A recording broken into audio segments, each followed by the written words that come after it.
今年最强的台风竟然现在才出现，而现在被称为风王的兰恩，又跟过去几个台风非常类似，它竟然直扑日本而去。等等，日本也太倒霉了吧？对，没错。事实上这几年呢、日本一直每年夏季的时候呢，一直饱受这个台风之苦啊。那这个台风呢，我们称为超级强烈台风，日本则称为这个超大型的台风啊，是日本从2001年开始到现在第9个。可是问题是它真的非常的大，为什么呢？它号称是战后侵袭日本最大的台风，为什么？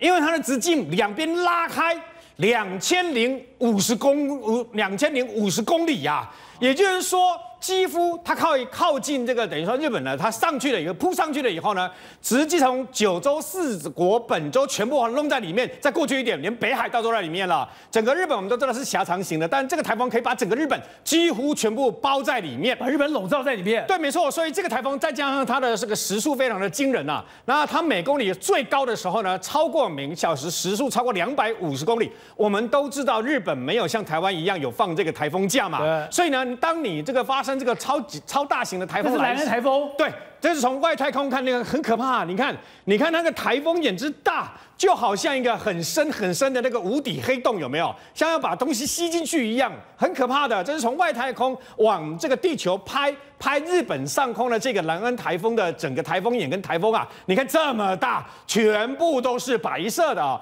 ，2000多公里的这个直径是真的很可怕。那这个兰恩台风已经打到日本了吗？对，已经打过日本了。事实上呢，已经登陆了，而且它其实又时速非常快，就已经横越过日本，可以造成日本很大的伤害啊。那么其中呢，也包括在这个和歌山的部分呢，和歌山在2天1夜里面呢，下了超过800多毫米的这个雨量，这就是和歌山。整个全部，因为我刚好这个最近刚好到和歌山去，和歌山最有名的和歌山城嘛，和附近很多的这个民宅全部都淹到水里面了。那么甚至还有土石流直接从山下那个奔流而下，把这个有一栋民宅整个淹没。后来他们救出一个75岁的老太太，她受伤了，可她的先生82岁的先生不见了，失踪了。那么事实上呢，除此之外，包括福冈的工地呢也一样，那个强风直接把这个医院外面的这个鹰架全部都吹掉了以后呢，直接砸到一个老先生死亡。那么大阪也是一样，也是土石流，而且这个土石泥流来得非常的快，因为它冲过来，包括洪水冲过来了以后呢，好多辆车子被冲走，所以现在怀疑会不会还有死者在里面，因为他们在被冲走的洪水泥流的土石流里面呢，找到了一个女孩子，她死在68岁的女性驾驶死在车子里面，还有一个男性驾驶呢，他曾经打电话跟119通报，当日本的消防队员来了以后，发现他抱在一棵树上，及时把他给救下来。好，轩是翁山书记曾经拿过诺贝尔的和平奖，可是全世界很多声音说这个和平奖要给拿回来，因为这个太羞耻了。我想为什么这么严重啊？看了一个报道，我觉得太可怕了。人类最血腥的竟然不在中东，不在叙利亚，竟然就在缅甸，而且有一个报道讲说，他就把一个妇女小孩怀中的小孩直接的抱起来丢在火里面。宝杰，你听完罗兴亚人的故事之后，你就明白，难怪全世界各地都有人联署要求收回翁山书记的诺贝尔和平奖。他是和平奖得主宝杰，而且罗兴亚人的故事是缅甸军方下的手，从去年8月开始，他们开始屠村，开始血洗。开始让超过50万人以上的罗兴亚人沦为难民，要逃到孟加拉去。宝杰，这中间的故事多夸张！拉朱玛接受《纽约时报》记者访问的时候说的故事，你知道最后《纽约时报》记者说，这是我这辈子最沮丧的一次访问。他特别打给他老婆，我不明白我做这种访问到底能够帮到谁，因为他说这故事太惨了。去年8月的时候，拉朱玛这名妇女说，缅甸的军方冲进她的村子里面，烧杀掳掠这4个字完全跟他们做的事情一模一样。先放火烧掉村子，男的通通拉出来杀掉，妇女拉出来强奸。拉朱玛说，我怀中还抱着一个小男孩，跟他们求饶。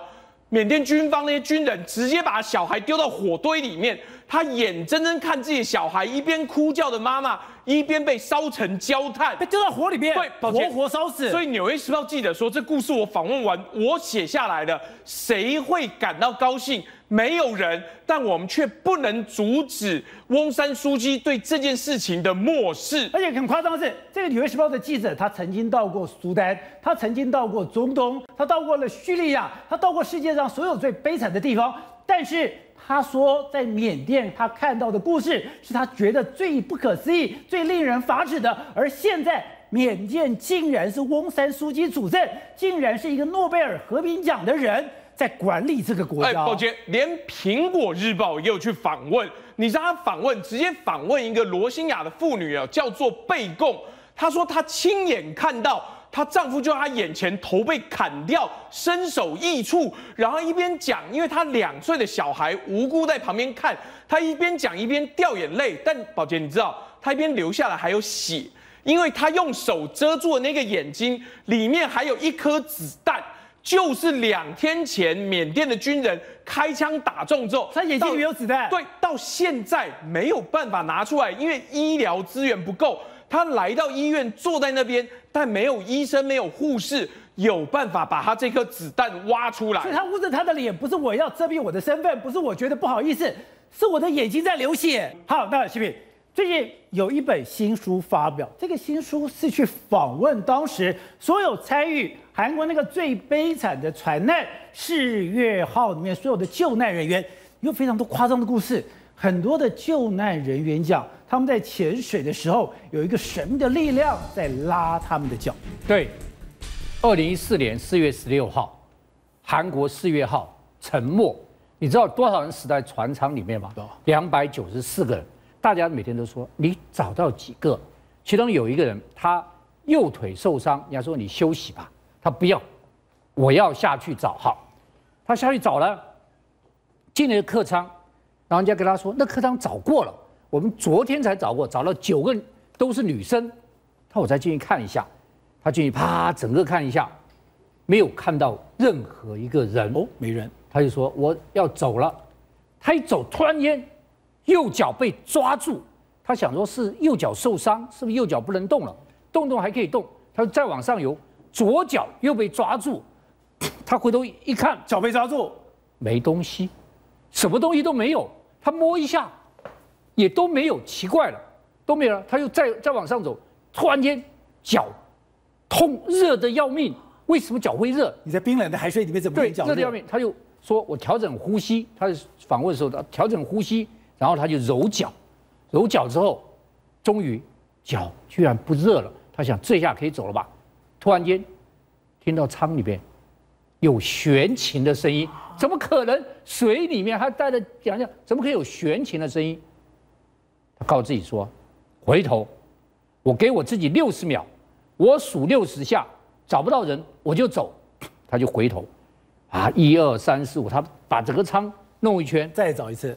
没找到人，还没找到。数到60的时候，他就决定要走了。他回来要往上爬的时候，突然间一个白的影子哗就他冲过来，他往后一退，嘣一下撞到一个这个柜子，柜子啪一下倒下来，柜子上面都有东西，咚，全部打他头上，然后啪一下把他那个遮住，还有玻璃啪啪啪都打上来，还有一个铁锤打了他后脑啊。这时候他把东西全部散开之后一看，什么都看不到。为什么？女人的头发盖着她的女人头发，女人头发，她把这女人头发一拨开，一个女生美丽的面貌，啪就在她眼前。她就想，就这个人抓住她的腿，让她不要走，让她的腿热，然后还弄出声音来。原来这个女生在柜子后面，想要在柜子后面想要被带出去。